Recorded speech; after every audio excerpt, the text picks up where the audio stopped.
Corona महामारी के खिलाफ देश की जो लड़ाई चल रही है, आदरणीय प्रधानमंत्री जी के मार्गदर्शन में इस सदी की सबसे बड़ी महामारी से पूरा देश और पूरी दुनिया जूझ रही है। भारत ने फर्स्ट वेव का मुकाबला पूरी मजबूती के साथ किया और सेकंड वेव वर्तमान में हम सबके सामने चुनौती देते हुए खड़ी है। देश के अंदर सबसे बड़ी आबादी का राज्य होने के नाते उत्तर प्रदेश पूरी मजबूती से इस लड़ाई को लड़ रहा है। फर्स्ट वेव में आदरणीय प्रधानमंत्री जी ने कुछ मंत्र दिए थे कोरोना से लड़ने के लिए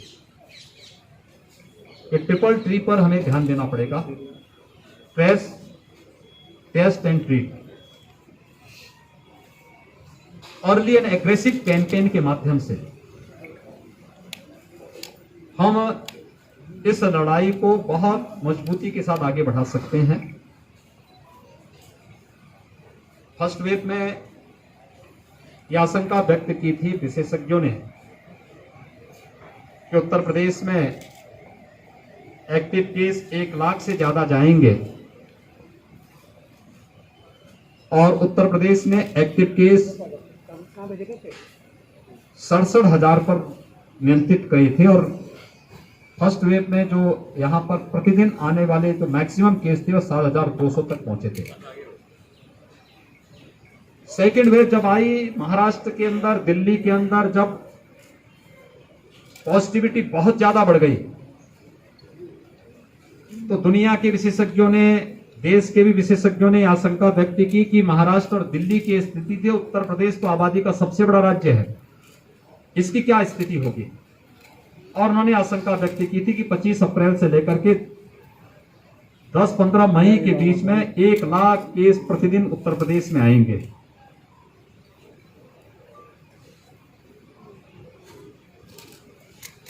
हमारी कोरोना महामारी के खिलाफ देश की जो लड़ाई चल रही है, आदरणीय प्रधानमंत्री जी के मार्गदर्शन में इस सदी की सबसे बड़ी महामारी से पूरा देश और पूरी दुनिया जूझ रही है। भारत ने फर्स्ट वेव का मुकाबला पूरी मजबूती के साथ किया और सेकंड वेव वर्तमान में हम सबके सामने चुनौती देते हुए खड़ी है। देश के अंदर सबसे बड़ी आबादी का राज्य होने के नाते उत्तर प्रदेश पूरी मजबूती से इस लड़ाई को लड़ रहा है। फर्स्ट वेव में आदरणीय प्रधानमंत्री जी ने कुछ मंत्र दिए थे कोरोना से लड़ने के लिए कि ट्रिपल ट्री पर हमें ध्यान देना पड़ेगा। Trace, test and treat. Early and aggressive campaign के माध्यम से हम इस लड़ाई को बहुत मजबूती के साथ आगे बढ़ा सकते हैं। फर्स्ट वेव में यह आशंका व्यक्त की थी विशेषज्ञों ने कि उत्तर प्रदेश में एक्टिव केस 1 लाख से ज्यादा जाएंगे और उत्तर प्रदेश में एक्टिव केस 67,000 पर नियंत्रित गए थे और फर्स्ट वेव में जो यहां पर प्रतिदिन आने वाले जो मैक्सिमम केस थे वो 7,200 तक पहुंचे थे। सेकेंड वेव जब आई महाराष्ट्र के अंदर, दिल्ली के अंदर, जब पॉजिटिविटी बहुत ज्यादा बढ़ गई तो दुनिया के विशेषज्ञों ने, देश के भी विशेषज्ञों ने आशंका व्यक्त की कि महाराष्ट्र और दिल्ली की स्थिति से उत्तर प्रदेश तो आबादी का सबसे बड़ा राज्य है, इसकी क्या स्थिति होगी। और उन्होंने आशंका व्यक्त की थी कि 25 अप्रैल से लेकर के 10-15 मई के बीच में 1 लाख केस प्रतिदिन उत्तर प्रदेश में आएंगे।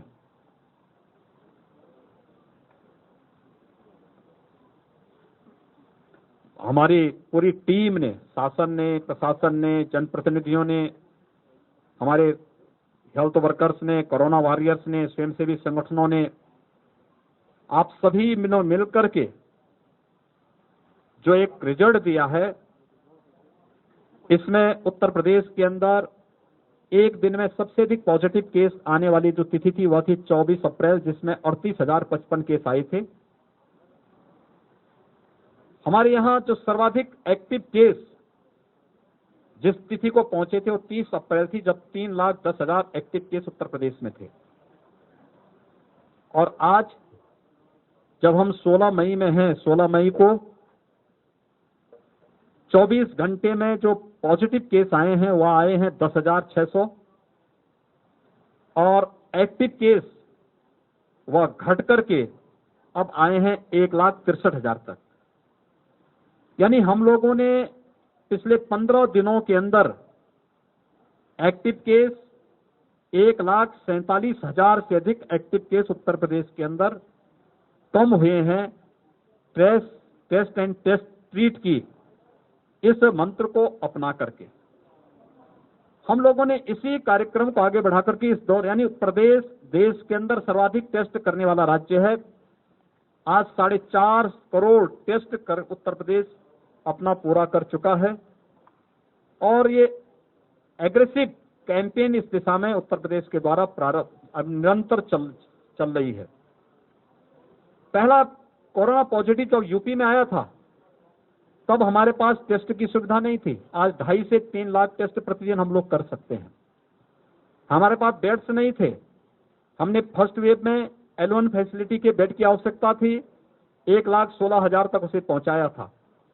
L2 L3 की 23,000 तक हमने बेड्स पहुंचाए थे।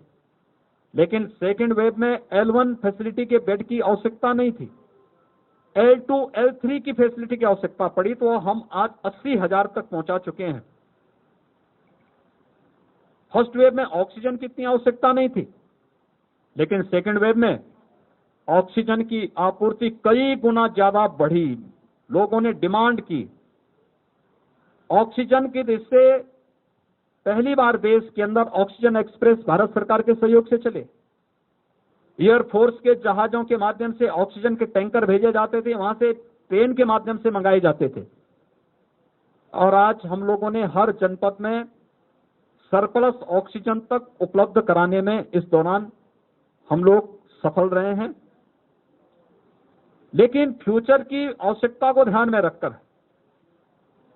ऑक्सीजन आत्मनिर्भरता की दृष्टि से अकेले मेरठ मंडल के अंदर 35 नए ऑक्सीजन प्लांट लगाने की कार्रवाई वर्तमान में चल रही है और जिसमें अकेले मेरठ जनपद में 10 ऑक्सीजन प्लांट वर्तमान में जिन पर या तो कार्य प्रारंभ हो चुका है या जिन पे कार्य होने जा रहा है, जिससे आने वाले समय में यहाँ के मेडिकल कॉलेजेस, हॉस्पिटल और CSCs में ज्यादातर को हम लोग ऑक्सीजन की दृष्टि से आत्मनिर्भर कर सकेंगे और बाहर से ऑक्सीजन लाने की आवश्यकता नहीं पड़ेगी। तो ऑक्सीजन कंसंट्रेटर भी हर एक जनपद को इस दौरान उपलब्ध कराए गए हैं। एक आशंका जो व्यक्त की जा रही है वह 2-3 चीजों को लेकर। एक, गांव में इन्फेक्शन की दृष्टि से उत्तर प्रदेश ने 2 मई से ही इसके बारे में एडवाइजरी जारी कर दी, जिसमें निगरानी समितियां स्क्रीनिंग का कार्य कर रही हैं। हर लक्षण युक्त और संदिग्ध व्यक्ति को मेडिकल किट उपलब्ध करा रही हैं। उनकी सूची ICCC के साथ दे करके फिर ICCC से रैपिड रिस्पांस टीम वहां जाकर के एंटीजन टेस्ट करती है। उन्हें मरीज के लक्षण के अनुसार हॉस्पिटलाइज करना, क्वारंटीन सेंटर में रखना या होम आइसोलेशन में रखना, इन सब पर कार्य हो रहा है। और एक एग्रेसिव कैंपेन वर्तमान में पूरे प्रदेश के अंदर 97,000 राजस्व गांवों की दृष्टि से लेकर के राज्य सरकार ने लिया है। और यह अभियान हमारी 60,000 से अधिक जो निगरानी समितियां बनाई हैं, जिसमें 8 से लेकर के 10 सदस्य हर निगरानी समिति में हैं और 12,000 नगरीय क्षेत्रों में ये निगरानी समितियां वर्तमान में कार्य कर रही हैं। इसके माध्यम से हम लोग ग्रामीण क्षेत्र में भी कोरोना के संक्रमण से बचाव के अभियान प्रारंभ कर रहे हैं। युद्ध स्तर पर इस कार्य योजना को आगे बढ़ाने का कार्य किया जा रहा है। इसके साथ ही पोस्ट कोविड पेशेंट भी हमारे सामने आ रहे हैं। ब्लैक फंगस से जुड़े हुए कुछ मामले आए हैं। कल ही राज्य सरकार ने ब्लैक फंगस के लिए प्रदेश के अंदर एक क्राइसिस मैनेजमेंट ग्रुप हम लोगों ने बनाया है, जिसमें प्रदेश और देश के चिकित्सा विशेषज्ञों को रखा गया है।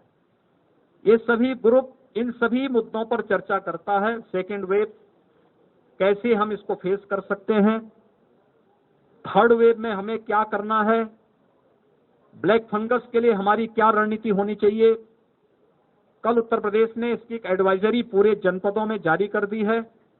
इसकी लाइन ऑफ ट्रीटमेंट क्या होगी, क्या सावधानी बरतनी चाहिए, किसी भी पेशेंट के बारे में जो हाई रिस्क कैटेगरी पहले से पहले वेव में कहा जा रहा था कि मधुमेह से जुड़े, डायबिटीज से जुड़ा हुआ पेशेंट, उसको क्या सावधानी रखनी चाहिए, या हाई रिस्क कैटेगरी से जुड़े हुए लोगों को क्या सावधानी रखनी चाहिए, इन सभी को लेकर के कल एक व्यापक एडवाइजरी जारी की है। और इसके लिए भी मुफ्त में उपचार की व्यवस्था हर एक जनपद में बनाने की कार्रवाई के निर्देश दिए गए हैं। इसके साथ ही वैक्सीनेशन के कार्यक्रम को आगे बढ़ाने और थर्ड वेव को रोकने के लिए भी राज्य सरकार ने अपनी व्यापक रणनीति बनाई है। 45 से ऊपर के लोगों को भारत सरकार मुफ्त में वैक्सीन उपलब्ध करवा रही है। और मुफ्त में वैक्सीन उपलब्ध करवाने की इस कार्रवाई के साथ प्रदेश में अब तक हम लोगों ने 1.5 करोड़ लोगों को वैक्सीन हम दे चुके हैं। 18 प्लस में मेरठ जो कमिश्नरी है, इसमें 50,000 यूथ को अब तक वैक्सीन दिया जा चुका है। वैक्सीनेशन का एक कार्यक्रम हम लोगों ने फेज वाइज 18 प्लस के लिए फेज वाइज प्रारंभ किया है। पहले 9 जनपद जो सर्वाधिक एक्टिव केसेस जहां पे थे, पॉजिटिविटी ज्यादा थी, उन पे किया। फिर सभी नगर निगमों में हमने इसको लागू किया। अब सभी नगर निगमों के साथ ही हर कमिश्नरी मुख्यालय पर भी हम लोग कल से 23 जनपदों में 18 प्लस का वैक्सीनेशन का कार्यक्रम प्रारंभ होने जा रहा है। युद्ध स्तर पर इस कार्यक्रम को आगे बढ़ाने के साथ ही प्रदेश सरकार ने एक व्यापक रणनीति बनाई है, क्योंकि कोरोना कर्फ्यू को 1 सप्ताह के लिए आगे बढ़ाने का कार्य हुआ है। इस दौरान राज्य सरकार ने उन सभी लोगों को, 15 करोड़ लोगों को, जो पात्र गृहस्थी के, अंत्योदय के कार्ड धारक हैं, लेबर क्लास के लोग हैं, जरूरतमंद हैं, ऐसे लगभग 15 करोड़ लोगों को मुफ्त में राशन उपलब्ध कराने की 3 महीने का मुफ्त में राशन उपलब्ध कराने के कार्य को आगे बढ़ाया है। यह राशन प्रधानमंत्री गरीब कल्याण पैकेज के अतिरिक्त होगा। प्रधानमंत्री गरीब कल्याण पैकेज में एक यूनिट में 5 किलो खाद्यान्न निःशुल्क उपलब्ध कराया जा रहा है। उसके अतिरिक्त ये खाद्यान्न उसके अतिरिक्त होगा। इसके अलावा स्ट्रीट वेंडर, रिक्शा चालक, ई रिक्शा चालक, जितने भी लेबर, संगठित और असंगठित क्षेत्र के जितने भी लेबर हैं, हमारे नाविक हैं, कुली हैं, पल्लेदार हैं, मोची हैं, नाई है, धोबी है, इन सभी लोगों को भी जो प्रतिदिन कमाते थे और उससे अपने परिवार की आजीविका चलाते थे, उनको भरण पोषण भत्ता भी देने की व्यवस्था राज्य सरकार ने कल से प्रारंभ